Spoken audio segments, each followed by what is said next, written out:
Bonjour, c'est Anne. J'espère que vous et vos proches vous portez bien malgré cette période difficile et inédite.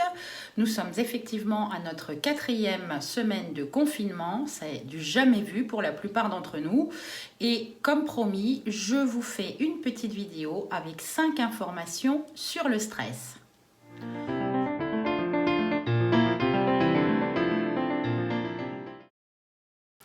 La première information importante et pourtant souvent oubliée à propos du stress, c'est qu'il n'est pas forcément mauvais. En effet, par le passé, en un battement de cœur, on pouvait savoir comment réagir à une situation dangereuse. C'était l'effet fight or flight, s'échapper ou s'enfuir. C'est notre cerveau primitif qui reprenait les commandes. Et si on est toujours là, c'est parce que notre cerveau primitif a sans doute bien fait son boulot. Alors c'est sûr qu'aujourd'hui, les temps ont changé. C'est quand même rare de se retrouver nez à nez avec un animal assoiffé de sang, à moins d'être un aventurier de l'extrême. Mais le stress a encore sa place, par exemple lorsqu'on va à un entretien d'embauche, ou si on doit faire une présentation un petit peu importante, ou si vous devez prendre la parole en public, par exemple. Encore une fois, le stress nous permet d'avoir tous nos sens en alerte. Notre cerveau va alors sécréter des hormones telles que le cortisol ou l'adrénaline, pour ne citer que ces deux-là, et grâce à cela, on va mieux appréhender la situation. Le stress n'est mauvais que s'il s'installe à long terme. La deuxième information, c'est qu'il y a 3 phases dans le stress. Bien souvent, on ne le connaît pas, on se contente de dire qu'on est stressé et on ne va pas plus loin. La première phase, c'est la phase d'alarme. C'est donc cette phase où immédiatement votre cerveau primitif prend le relais, les réflexes sont améliorés. Prenez par exemple, vous avez besoin de freiner rapidement sur la route, etc. C'est vraiment une période de stress, mais votre cerveau primitif fait ce qu'il y a à faire à ce moment-là. On est pratiquement en mode automatique, on n'a plus de réflexion. C'est donc la phase d'alarme. La deuxième phase du stress, c'est la phase de résistance. À ce stade, l'organisme s'adapte à être quotidiennement agressé par une situation stressante particulière qui dure plus longtemps que lors de la phase d'alarme. Souvent, ce sont des périodes de travail sur un gros projet, par exemple, ou une maladie d'un proche qui demande votre attention au quotidien. C'est la phase de résistance. Pendant ce temps-là, le cerveau continue à sécréter les hormones du stress pour nous permettre de rester en alerte. La troisième phase, c'est la phase d'épuisement. À ce moment-là, le stress devient chronique. L'organisme ne parvient plus à réguler la production d'hormones et c'est à ce moment-là qu'on peut développer des pathologies assez graves, des ulcères, de l'hypertension, du diabète, la dépression et toutes ces maladies qui sont directement liées à la phase d'épuisement du stress. On n'a aucun repos et on continue, on est sans arrêt, agressé par des situations stressantes et on finit petit à petit par sombrer dans ces situations.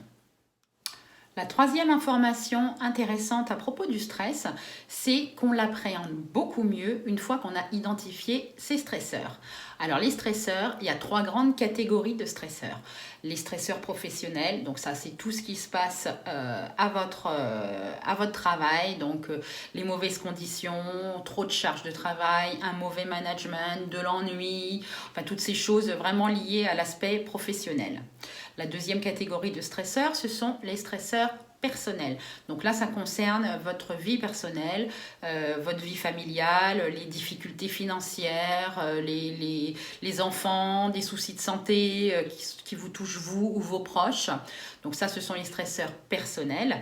Et pour finir, la dernière catégorie de stresseurs qui est la plus difficile à manager, ce sont les stresseurs internes. Alors ceci, c'est l'inquiétude chronique, l'anxiété chronique, le syndrome du je suis un gros nul, le pessimisme, le déni de soi, etc. Et ces stresseurs internes qui ont une importance vitale, je dirais, sur notre bien-être au quotidien, sont difficiles à manager parce qu'ils sont ancrés en nous au plus profond.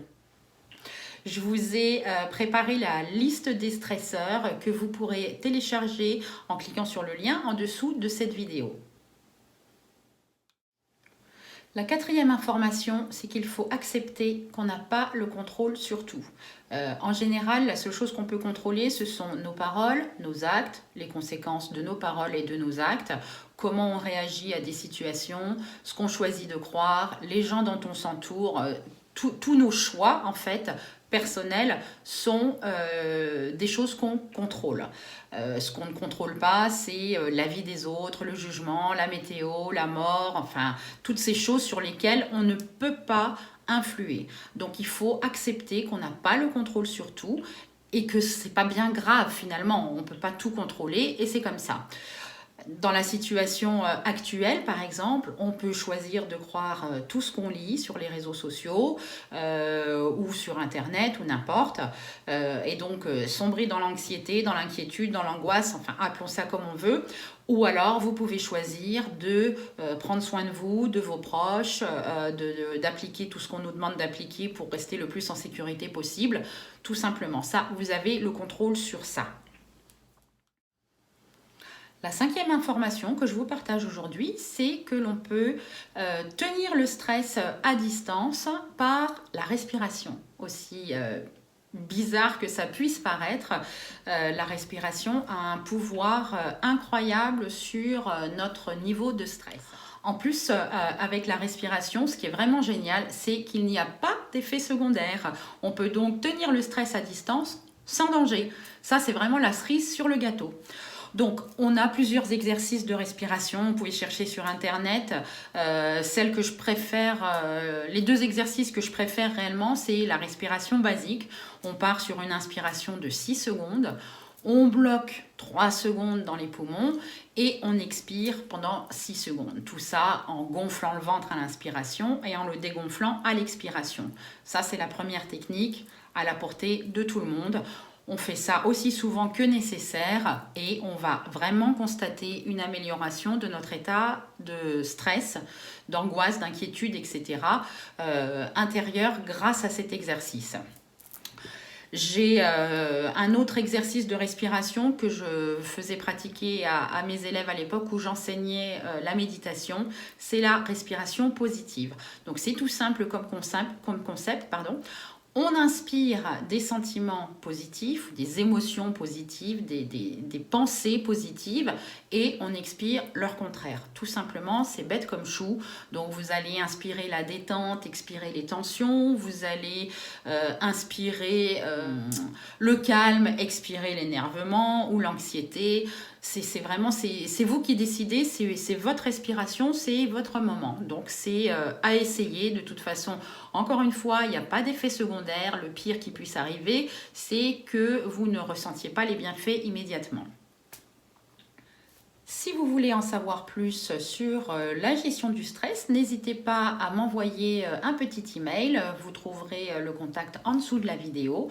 Je suis en train de concocter une formation qui sera disponible en e-learning avec des exercices, des explications sur pourquoi on est stressé, comment s'en débarrasser, comment gérer le stress à long terme, comment le transformer en énergie positive, etc.